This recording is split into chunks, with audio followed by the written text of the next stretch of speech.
नमस्कार, मैं रघुनाथ प्रसाद आज चर्चा कर रहा हूँ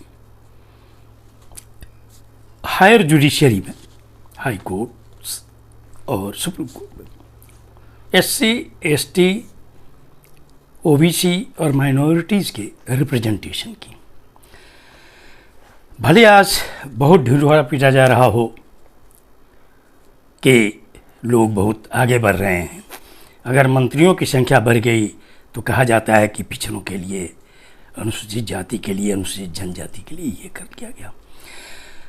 देश के सभी हाई कोर्ट्स और सुप्रीम कोर्ट, जहाँ से सभी महत्वपूर्ण मामलों का निस्तारण होता है, संवैधानिक जो मामले होते हैं पेचीदा, उनके निर्णय होते हैं, वहाँ क्या स्थिति है प्रतिनिधित्व की, उसका नमूना अभी हाल में अखबारों में आया है।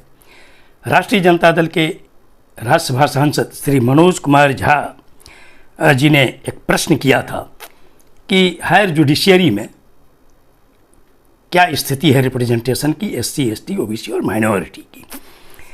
उसके जवाब में honourable law minister Shri Arjun Ram Meghwal साहब ने जवाब दिया है कि वर्ष 2018 से लेकर अब तक कुल 715 जजों की बहालियां हुई हैं, जिनमें शेड्यूल्ड ट्राइब के 16 की नियुक्ति हुई है। यह कुल 715 के अपॉइंटमेंट का 2.2% है, जबकि हम लोग जानते हैं कि देश में उनकी आबादी 7.5% है। 715 में शेड्यूल्ड कास्ट के सिर्फ 22 जजेस बहाल हुए, जो 715 का 3.07% है, जबकि हम जानते हैं कि देश में 15% आबादी शेड्यूल्ड कास्ट की। ओबीसी का 715 में 89 जजेस बहाल हुए, जो कुल अपॉइंटमेंट का 12.44% है। माइनॉरिटी के 37 जजेज बहाल हुए, जो मोटा मोटी 5% के आसपास है। ओबीसी की आबादी मंडल कहिए कि 1931 की जनगणना और मंडल आयोग की रिपोर्ट के अनुसार कम से कम 52% है, और माइनॉरिटीज़ 14% हैं इस देश में। शेष जो बहालियाँ हुई, जो 551, ये उच्च जातियों के जजेज हैं, जिनका प्रतिशत है 77.06%। ये है प्रतिनिधित्व।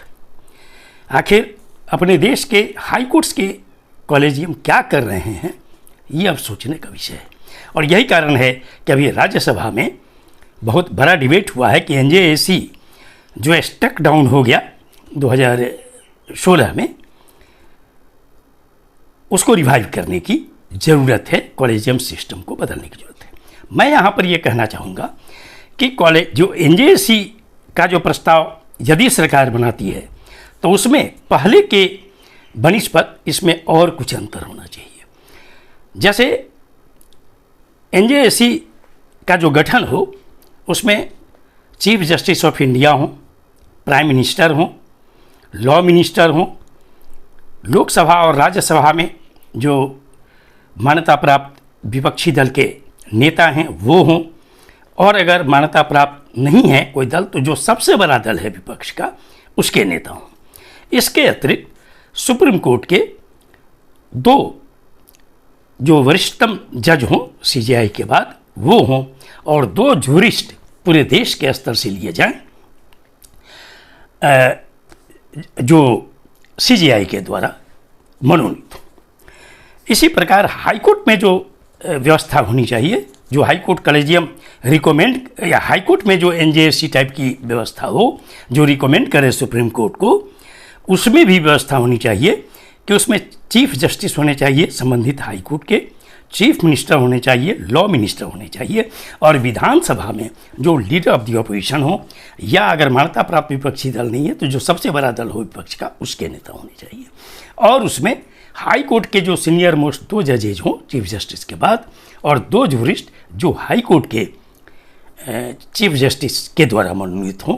ऐसी समिति होने से मैं समझता हूं कि उसमें काफ़ी पारदर्शिता आ जाएगी और सही जजों का की नियुक्तियां हो पाएगी। और हाई कोर्ट जजेज, वहाँ जो हाई कोर्ट के जजेस के लिए अपॉइंटमेंट की व्यवस्था हो, उसमें जो कमिटी हो उनको बजावते एप्लीकेशन लेना चाहिए हाई कोर्ट में। सुप्रीम कोर्ट के लिए एप्लीकेशन लेने की ज़रूरत नहीं, लेकिन हाई कोर्ट के लिए एप्लीकेशन लिया जाना चाहिए। उसकी जांच विभिन्न एजेंसी से कराए, राज्य सरकार भी और हाई कोर्ट भी अपने स्तर से कराए, और उसके बाद जितनी वैकेंसीज हो उस हाई कोर्ट में, उसके कम से कम 3 गुना का पैनल बनाकर सुप्रीम कोर्ट को भेजा जाए, जो सुप्रीम कोर्ट की जो कमेटी हो उस पर डिसीजन ले। इस तरह की पारदर्शिता होगी, इस तरह की कमेटी होगी, तभी SC, ST, OBC और माइनॉरिटीज़ का रिप्रेजेंटेशन इस देश में बढ़ सकता है।